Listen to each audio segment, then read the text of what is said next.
Good morning. कशा आहात सगळ्याजणी? सर्वांना श्री स्वामी समर्थ. स्वागत आहे तुमचं आपल्या आजच्या ब्लॉगमध्ये.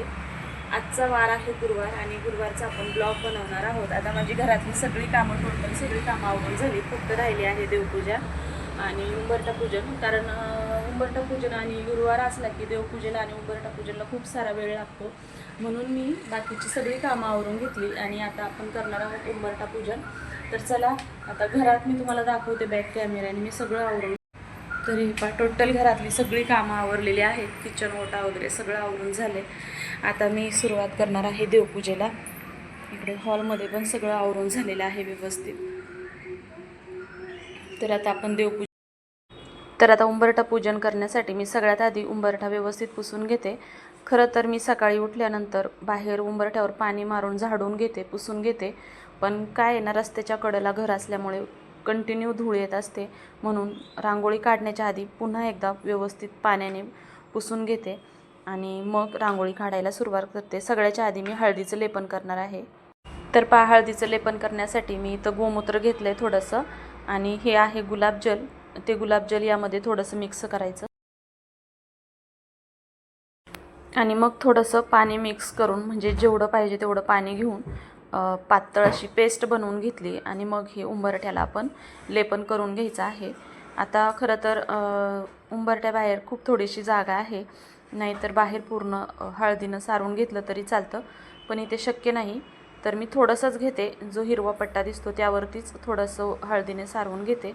आधी उंबरठ्याचं लेपन करून घेते आणि मग सारवून घेते या पद्धतीने. तर उंबरठ्याला हळदीचं लेपन करण्याने काय होतं की ज्या निगेटिव्ह शक्ती असतात त्या आपल्या घरामध्ये येत नाही, पॉझिटिव्ह वाईब्स राहतात आणि गुरुवारी हळदीचं लेपन करावं म्हणजे चांगलं असतं. तर जे हे छाप आहे ते छापने रांगोळी मी काढून घेते. मी हाताने रांगोळी काढत नाही. तर हा गुरुवारचा छाप आहे. माझ्याकडे 7 वारांचे 7 छाप आहेत. त्यानंतर गायत्री पद्म, गोपद्म, लक्ष्मीची पावलं या पद्धतीने छाप आहेत. त्यामुळे मी त्याच छापाने रांगोळी काढून घेते. गजलक्ष्मी आहे आणि हे सर्व छाप काढून घेतल्यानंतर त्यावरती हळदी कुंकू लावून व्यवस्थित उंबरठ्याची हळदी कुंकाने पूजा करून घेते. त्यानंतर अक्षदा फूल असेल तर तेही अर्पण करायचं आहे आणि हवं तर तुम्ही इथे दिवाही लावू शकता. पण मला इथे दिवा लावायला जागा नाही, त्यामुळे मी कापूर आरती करून घेते. कारण दिवा लावला की हा जो लोखंडी गेट आहे तो पुढे येतो आणि मग प्रॉब्लेम होतो. दिवा बाहेरच्या बाजूने लावायचा असता. शक्यतो मी धूप किंवा अगरबत्ती लावते आणि कापूर आरती करून घेते आणि आतल्या बाजूने कापूर ठेवून देतं, म्हणजे ते 2-3 मिनटामध्ये विझून जातं.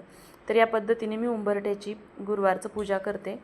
तर पहा, या पद्धतीने माझी उंबरठ्याची पूजा करून झालेली आहे.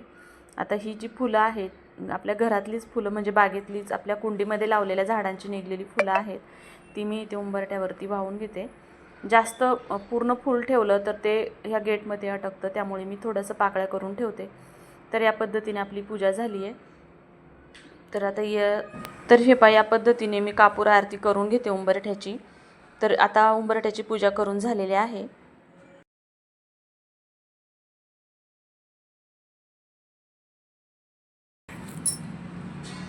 हळू पूर्ण घाण मग बोल. तर पहा, आता इकडे मी मागच्या बाजूचा जो दरवाजा आहे तिथे हळदीचं लेपन करून घेतलं आहे आणि तिथे सुद्धा हळदी कुंकू मी या पद्धतीने लावून घेते. आणि मी हे फक्त गुरुवारी, अमावस्या, पौर्णिमा असेल किंवा काही सणवार असेल तेव्हाच करते. रेग्युलर शक्य होत नाही उंबरठ्याची पूजा वगैरे करणे.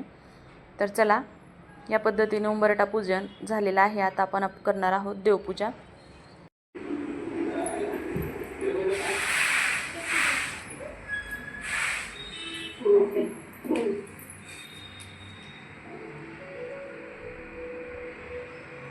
बोल ना. संपलं. तुझं नाव काय? सांग ना, नाव सांग ना. ऋतू, नाव सांग की तुझं. रिद्देश ना? काय नाव आहे? रिद्देश. तर मी इथे केली होती देवपूजेला सुरुवात. हे फुलं जे आहेत ते मी आपल्याच कुंड्यांमध्ये लावलेली जी रोपं आहेत त्यांची तोडलेली आहे. काही झेंडूची निघालीत, काही 2 गुलाबाची आहेत आणि अपराजिताची ही 2 फुलं निघालेली आहे. अपराजिताला खूप सारी फुलं येतात, पण आता उन्हाळा लागल्यामुळे थोडेसे फुलं कमी पडलेले आहेत. तर हे मोठ्या गुलाबाचं आहे, हे छोटं जे आहे बटन गुलाब म्हणतात, आणि हे अपराजिता, आणि ही आपली झेंडूच्या झाडाची निघालेली एवढी फुलं. तर चला मी करते देवपूजेला सुरुवात. तर सगळ्यात आधी सर्व देव मी बाजूला काढून घेते, बसायला बसकर घेते. असं म्हणतात की खाली बसायला घेतल्याशिवाय देवपूजेला सुरुवात करू नाही. दिव्यामध्ये तेल घालून घेतलं. सकाळी यांनी दिव्याला तेल घालून देवपूजा करून गेले होते, पण देवांना आंघोळ नाही घालत तर मीच घालते. तर या पद्धतीने मी सगळ्यात आधी दिवा बाजूला ठेवून घेते, दिवा लावून घेते आणि मग सर्व देव एक एक करून खाली घेते. आता हे जे कवड्या, हे कछवा किंवा अन्नपूर्णा आहे, यांची आपण फक्त पौर्णिमेला किंवा मंगळवार शुक्रवार अशीच पूजा करतो, रेग्युलर नाही. बाकीचे जे देव असतात त्यांची मात्र रेग्युलर पूजा होते. तर आता इथे हे जे कापड आहे, एखादं कापड खाली अंथरून घ्यायचं, त्यावरती देव ठेवायचे किंवा तुम्ही ताटामध्येही ठेवू शकता.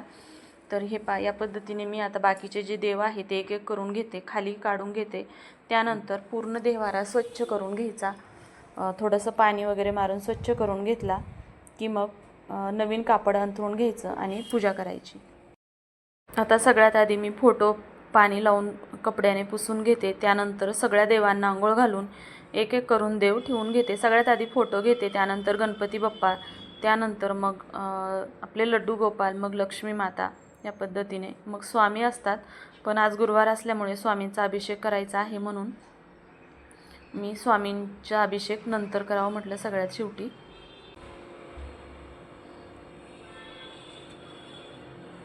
तर आता सगळं झाल्यानंतर मी महादेवांनाही अभिषेक करून घेते या पद्धतीने ताटामध्ये, आणि मग महादेवांनाही जाग्यावर ठेवून देते. आता आज गुरुवार आहे त्यामुळे स्वामींचा अभिषेक करायचा आहे, म्हणून मी इथे एका ताटामध्ये थोड्याशा डेकोरेशनसाठी गुलाबाच्या पाकळ्या घेतल्या आहेत, स्वामींना त्यावरती ठेवलेलं आहे. आणि मग जे दूध आहे त्यामध्ये पाणी घालून या पद्धतीने स्वामींना अभिषेक करून घेते. त्यानंतर पाण्यानेही अभिषेक करून घ्यायचा आहे. तुमच्याकडे पंचामृत असेल तर तुम्ही पंचामृतानेही अभिषेक घालू शकता. या पद्धतीने स्वामींचं मी गुरुवारी स्वामींना अभिषेक घालते, किंवा मग काही सणवार असेल, काही तिथी असेल तर त्या पद्धतीने. रेग्युलर मात्र साध्या पाण्यानेच आंघोळ घालून मग जागेवर ठेवून देत असते. तर या पद्धतीने पूर्ण देवांना आंघोळ घालून झाली की मग त्यांना अष्टगंध वगैरे लावून घ्यायचं. देवींच्या ज्या मूर्त्या आहेत त्यांना हळदी कुंकू लावून घ्यायचं, आणि महादेवांना मात्र अष्टगंध आणि भस्म लावते. हळदी कुंकू भस्म लावून झाल्यानंतर आता मी इथे सर्व देवांना फुलं वाहून घेतली. अपराजिताची जी 2 फुलं होती ती महादेवाच्या पिंडीला अर्पण केली. बाकीची सर्व फुले सर्व देवांना ठेवली, व्यवस्थित पुरली फुलं. त्यानंतर हे जे मोठ्या गुलाबाच्या पाकळ्या आहेत त्या मी करून ठेवणार आहे, आणि हे जे फुल आहे हे लक्ष्मी मातेच्या चरणी अर्पण करणार आहे, कारण गुलाबाचं फुल लक्ष्मी मातेला अत्यंत प्रिय आहे. त्यानंतर या जे गुलाब आहे त्याचं मात्र पाकळ्या करून व्यवस्थित पूर्ण देवांवरती अभिषेक करून घेणार आहे. तर या पद्धतीने असती माझी रेग्युलरची देवपूजा. आणि सगळ्यात शेवटी मग मात्र धूप दीप दाखवून मग मी रांगोळी काढून घेते. तर रांगोळीचा माझ्याकडे साचाच आहे. या पद्धतीने मी इथे एक छोटासा तुकडा ठेवलेला आहे फरचीचा, जो कडाप्पा असतो त्याचा, आणि त्यावरती इथे मी व्हाईट रांगोळी काढते, म्हणजे ती उठून दिसते. खरं तर खाली व्हाईट फरची असल्यामुळे इथं व्हाईट रांगोळी दिसणार नाही, म्हणून मी या कडाप्याच्या तुकड्यावरतीच रांगोळी काढून घेते. आणि मग हा स्वामी समर्थ नावाचा छाप आहे, त्या छापावरती या पद्धतीने मी रांगोळी काढून घेते. आणि बस मग धूप दीप दाखवून स्वामींना किंवा सर्व देवांना नमस्कार करून प्रार्थना करून मग माझी देवपूजा पूर्ण होते. तर पूजा केल्यानंतर खूप छान प्रसन्न मनालाही वाटतं, आणि देवघरही खूप सुंदर छान दिसतं. देवघराकडं पाहिले की एक वेगळीच शक्ती आणि एक वेगळीच ऊर्जा मिळते दिवसभराच्या कामासाठी. मन अगदी प्रसन्न होऊन जातं. आणि खरं सांगायचं म्हणजे हे जे स्थान आहे हेच माझं ऊर्जास्थान, प्रेरणास्थान आहे. तर चला, आजचं देवपूजेचा ब्लॉग मी तुमच्यासोबत शेअर केलेला आहे. तर तुम्हाला हा ब्लॉग कसा वाटला नक्की सांगा.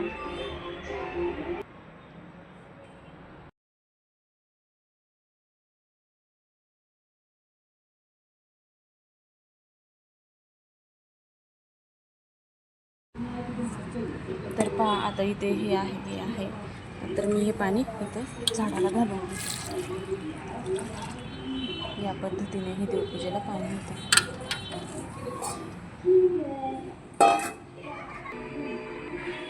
सगळी कामं देवपूजा झालेली आहे आणि आता मला करायची आहे रेग्युलर कामाला सुरुवात. तर अशीच असते आपली रोजची सकाळ आणि रोजची धावपळ. तर झाडांना बघत आहे पाणी घालण्याची गरज आहे का, तर वाटत नाही आहे, कारण हिरवे आहेत सगळी झाडं. काल परवा रात्री घातलं होतं पाणी.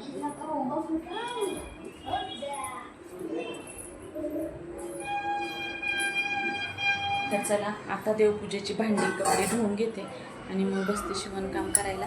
तर मैत्रिणींनो, तुम्हाला माझा आजचा व्हिडिओ कसा वाटला कमेंट करून अवश्य सांगा. जर आवडला असेल तर लाईक करा, शेअर करा आणि चॅनलवरती नवीन असतात तर चॅनलला सबस्क्राईब नक्की करा. आता आदित्य तो हृदय झाला होता आमच्यावरती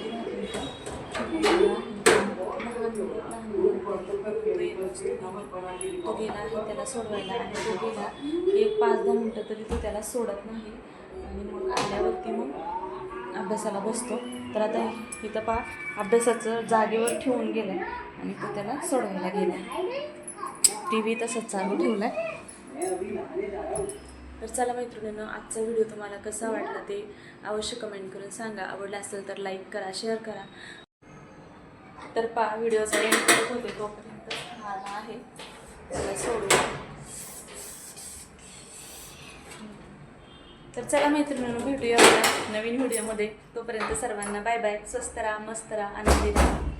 आणि चला पुन्हा एकदा आजचा व्हिडिओ पूर्ण पाहिल्याबद्दल धन्यवाद. आणि हो, मागचा व्हिडिओ पाहिल्याबद्दल आणि मागच्या व्हिडिओला कमेंट केल्याबद्दल, लाईक केल्याबद्दल, शेअर केल्याबद्दल आणि सबस्क्राईब केल्याबद्दल तुमचे मनापासून धन्यवाद. भेटूया उद्याच्या नवीन व्हिडिओमध्ये. बोलायचं आहे का इकडं? बोल ना. चला भेटूया उद्या नवीन व्हिडिओमध्ये. Bye bye.